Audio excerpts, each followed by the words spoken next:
Hey, Magic fans, welcome back. This is your captain speaking here on Captain Clyde's MTG. We're in for a treat today. We got Unfinity spoilers, for what that's worth. But hey, some of that stuff's playable in Legacy and what have you, so it is what it is. Don't forget to subscribe. We're trying to get to 1,000 peeps. So here we go. Just so you guys know, there are new things in here called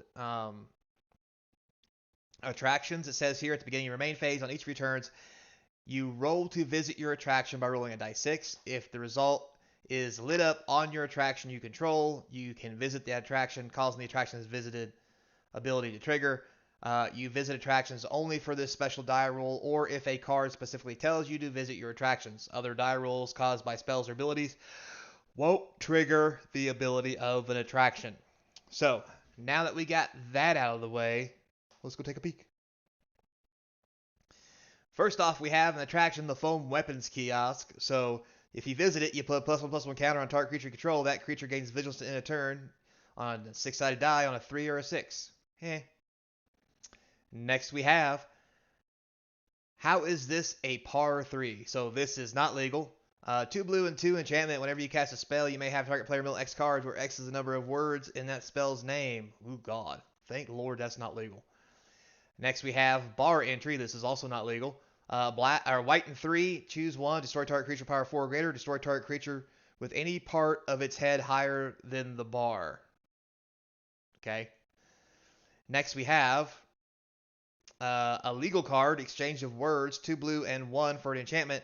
When exchange of words enters the battlefield, choose 2 target creatures for as long as exchange of words remains on the battlefield. Exchange the text boxes of those 2 creatures.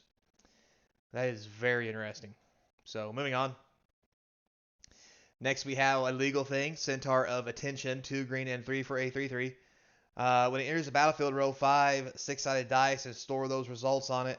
At the beginning of combat on your turn, you may re-roll any number of Centaur of Attention stored results. Centaur of Attention gets +X/+X, where X is the greatest number of stored results. Is the greatest number of stored results on it of the same value. So basically, it's the Yahtzee horse. Okay, moving on.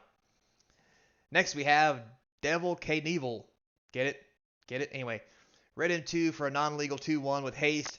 When he enters the battlefield, jump it over any number of creatures. If it clears those creatures, put that many +1/+1 counters on it. You can see a jumping demonstration at... Okay. Moving on. We won't go there.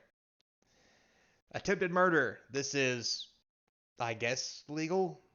There's nothing on the bottom. Anyway, 2 black and X. Choose target creature. Roll 6-sided dice. Probably not legal.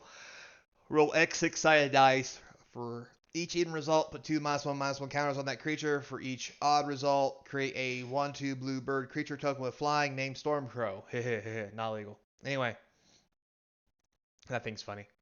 Planet Commander. Next we have the gift shop attraction. So 2, 3, or 6, you get to choose one that hasn't been chosen. 1/1 red balloon creature token with flying. 2/2 pink teddy bear creature token. 2 food tokens, you get 3 tickets, or you may put a sticker on a non-land permanent you own. Interesting. It's a rare one. Next we have Vorthos, Steward of Myth. Not legal. Red and 1 for a 1/3. Enters the battlefield. Choose a named magic character. Each spell you cast, the chosen character in its name, flavor text, or art costs, costs Wooburg less to cast. This effect reduces only the amount of colored mana. Yeah, whatever. Next we have Mary of the Magnificent. This is legal. Red, blue, and 2 for a mythic 2/4. Whenever you cast instant sorcery spell from your hand, open an attraction. In case you didn't know, the attractions are put into your sideboard. Sorry about that. Not your sideboard, but into a small deck off to the side. You have to open one by something like this. Now, X and tap. Exile target instant sorcery card, mana value X from your graveyard. Choose an attraction you control that doesn't have a midway counter on it. Put a midway counter on it. Whenever you visit that attraction, copy the exile card. You may cast the copy without paying its mana cost. Okay then. Then we have the Hall of Mirrors attraction, so 2 and 6. When you visit it, choose target creature you control. Each other creature you control becomes a copy of that creature at the end of turn, except it isn't legendary if the chosen creature is. Okay. Next we have the Superlatorium. Okay, 2, 3, and 6. Opponent chooses the fastest, the scariest, or the weakest. You choose a creature, then ask a person outside the game to choose the creature that best fits the chosen criteria. If they choose the same creature you choose, claim the prize. The prize is create 2 1/1 red balloon creature tokens with flying, then sacrifice the Superlarium and open an attraction. That just seems like a lot of work. Moving on. Next we have concession stand attraction. So if you visit it, you get a food token. Pretty simple. All right, so we have these 3 ticket things we can get. So, you can get Trample, you can get Monstrosity, creature enters the battlefield under your control, creatures get +1/+1. Whenever this creature attacks, untap target permanent. Whenever a creature attacks, scry 1. Whenever this permanent leaves the battlefield, you may destroy target artifact or enchantment. Or at the bottom, you can get, I guess, power and toughness. Deep fried plague mirror. Familiar Beeble mascot. Jetpack death seltzer. Okay, moving on. We have Combat the Stellar Pup. Yes, it's legal and limited. Or in the older formats. White, red, and 2 for a 5. Roll a 6-sided die for 0. 1 and 2. It says whatever that's +2 to its loyalty. Then create 2 1/1 green squirrel creature tokens. They gain haste at the end of turn. Okay. If you get a 3, it's -1. Return a card, mana value 2 or less from your graveyard to your hand. 4 or 5, Combat the Stellar Pup deals damage equal to the number of loyalty counters on him to a creature or player, then -2. 6 +1, and you may activate Combat the Stellar Pup's loyalty ability 2 more times. Oh god. So this is some cool shenanigans, but yeah, shenanigans nonetheless. Moving on. Meet and greet Sisse. Not legal. Green and red for a 1/1. I like the weather lights up there. Whenever you cast a spell, choose one. You get to meet and greet Sisse. Gets +1/+1 to end of turn for each line of flavor text that spell has. Wow. Or history. Create a treasure token if the spell doesn't share an expansion symbol with a permanent you control or a card in your graveyard. That's really confusing. Next we have Germain, Pride of the Circus. So not legal. 2 green for a 2/3. 1 green, tap, put 2 +1/+1 counters target creature with 4 or more legs. Okay. For 2 green and 1, until the end of turn, all creatures able to block target creature with 4 or more legs do so. I'm not even going to get into that. Next we have Nearby Planet common. So it has Rangeling, which is this card is every land type, including, wow, everything, even Urza ones. Nearby planet enters the battlefield tap. When nearby planet enters the battlefield, sacrifice it unless you pay 1. So basically, it's a land that does anything. It can tap for all 5 colors. It's every land type. Kind of weird it's a common, I think. Or maybe it doesn't tap. Anyway, moving on. Not going to get into it. It's not playable. Next, we have Rockstar, red and 4 for a non-playable 4/5 with reach. Enters the battlefield, you may discard a card. If you do so, reveal the top 5 cards of your library. Ask a person outside the game to choose which one of them is most like a rock band. Put that card into your hand, the rest on the bottom of your library in random order. Okay. Next, we have the Hat Trick, not playable. White and 1 instant. Target blocking or blocked creature gets you control, gets +1/+1, gains first strike to the end of turn. If it has a hat, it gains double strike. Okay. If you and that creature each have a hat, that creature gains triple strike. That's funny. Moving on. Next, we have Surprise Party. White and 2 for enchantment. When Surprise Party enters the battlefield, yell Surprise, and put onto the battlefield any number of printed clown robot tokens that aren't touching each other. That you hid on the battlefield before you cast Surprise Party. And that weren't spotted by an opponent before you cast Surprise Party. Okay, moving on. Next we have Omni Clown Colossus. 2 red and 8 for a 7/7 affinity for clowns with trample. That's just funny. So as a sorcery, it has Pyroclasm, which deals pi damage to each non-clown creature. So it's a smidgen more than 3. So basically 3 for 5.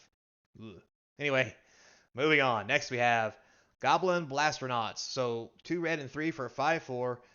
Not playable. When it enters the battlefield, you get an attraction, and whenever you roll a 6 You may copy that spell. You may copy the spell, ability, or attraction visit that caused you to roll the die. You may choose new targets. So this could be really good in D&D decks. Anyway, next we have lifetime pass holder. So for 1 black, you get 2/1. Enters the battlefield tap. When it dies, you open an attraction. Whenever you roll to visit the attraction, if you roll a 6, you may return the lifetime pass holder from your graveyard to the battlefield. That's kind of cool. And it is legal, for whatever that's worth. It's a zombie guest, you know. Haunted House attraction. 3 and 6. You visit, return target creature card from your graveyard to the battlefield. It gains haste. Exile at the beginning of your next instep. That's kind of cool. I like that one. Next we have the Dart Throw. 2, 3, 4, and 6. If you visit it, throw a card you own from outside the game onto the battle arena from a distance of 3 feet away. If that card touches Dart Throw, claim a prize. The prize is 2/2/2 pink teddy bear creature tokens. Sacrifice Dart Throw and open an attraction. Interesting.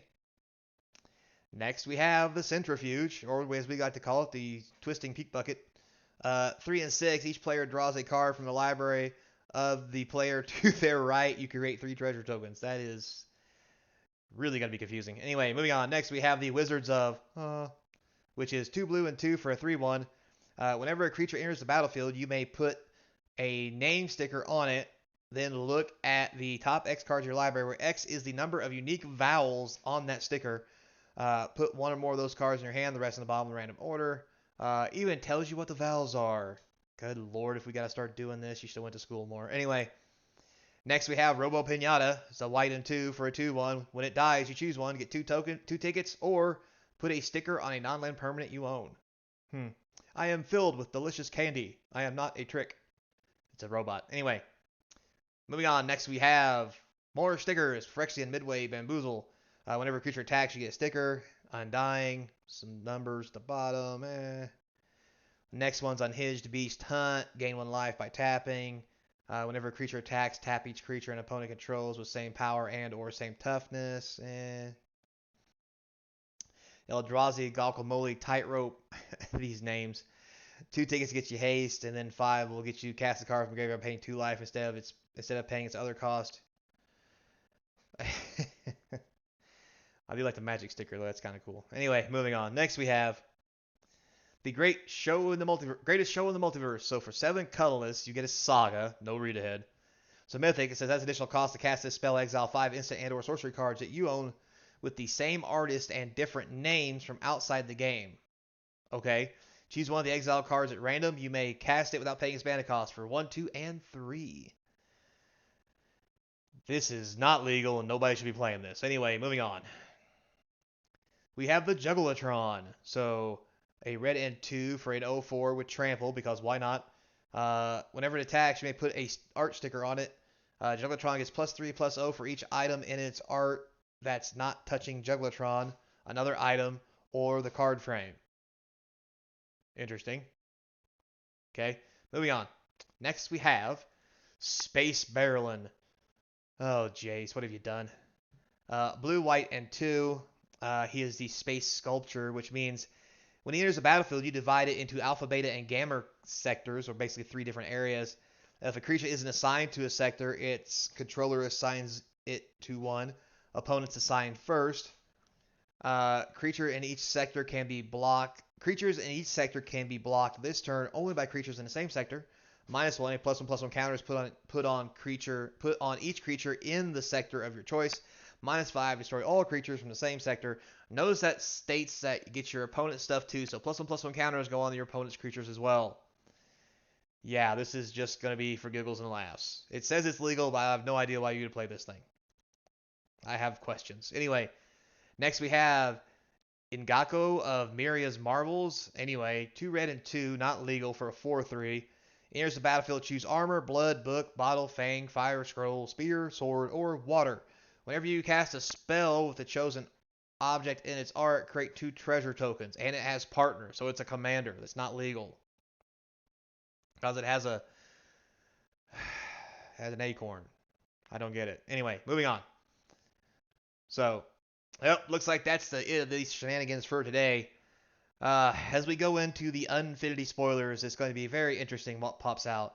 From what I've seen so far, I don't see anything too great that's really going to shape or change anything, especially in the the old formats where the cars are just straight powerhouses.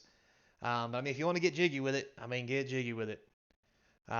So thanks a lot for watching, guys. I do appreciate it. As always, like, hit the notification bell, subscribe, comments down below is gonna feed the YouTube algorithm, help me get more views for the channel. I would appreciate it as we try to get to 1,000 subscribers. If you've already subbed up, thank you very much. If you want to do more, you've already subscribed.